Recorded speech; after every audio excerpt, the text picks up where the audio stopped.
என் பேர் அஞ்சுகா. நீங்க சொன்னீங்க நீட் எக்ஸாம் வந்து தமிழ்ல கேட்பாங்க, பட் சென்ட்ரல் போர்டோட சப்ஜெக்ட்ல இருந்து. நான் கேக்குறேன், இங்க எத்தனை பேரோட பசங்க வந்து ஸ்டேட் போர்ட் ஸ்கூல்ல படிக்கிறாங்க, எத்தனை பேரோட பசங்க வந்து சிபிஎஸ்இ ஸ்கூல் போர்டோட படிக்கிறாங்க? நான் சொன்னேன் 2% தான் state board, central board 2% central board, 98% state போர்டுல இருக்காங்க. ஸ்டேட் போர்டுல இருக்காங்க, பட் ஆனா நான் கேக்குறேன், இங்க இருக்கவங்க எத்தனை பேரோட பசங்க ஸ்டேட் போர்ட் ஸ்கூல்ல படிக்கிறாங்க சொல்லுங்க பாப்போம். எங்கள்ட்டியா? ஆமா, எங்கள்ட்டியா? எங்கள்ட்ட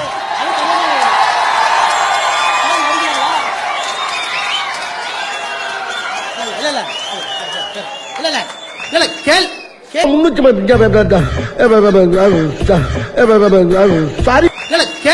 கேள்வி கேட்கறதுக்கு ஆரவாரமா இருக்கும். வேற சென்ட்ரல் போர்டுல படிக்க, அதுக்கு தான் சொன்னேன் நல்ல கேள்வி, தயவு பண்ணி நல்ல கேள்வி. ஒரு 5 நிமிஷம் செலவு பண்ணலாம், தப்பு இல்ல. நல்ல கேள்வி, உட்காருங்க. நல்ல கேள்வி, நல்ல கேள்வி. சென்ட்ரல் போர்டு நல்ல கேள்விமா. இது வந்து நல்ல கேள்வி. அடுத்த கேள்வி. அதாவது இந்தி வேணாம்னு சொல்றீங்களே, உங்க வீட்டு பிள்ளைங்களா இந்தி படிக்குதுன்னு கேட்பாங்க. அது மாதிரியான கேள்வி, நல்ல கேள்வி. இதற்கு இது பதில் இல்லையே. இல்லை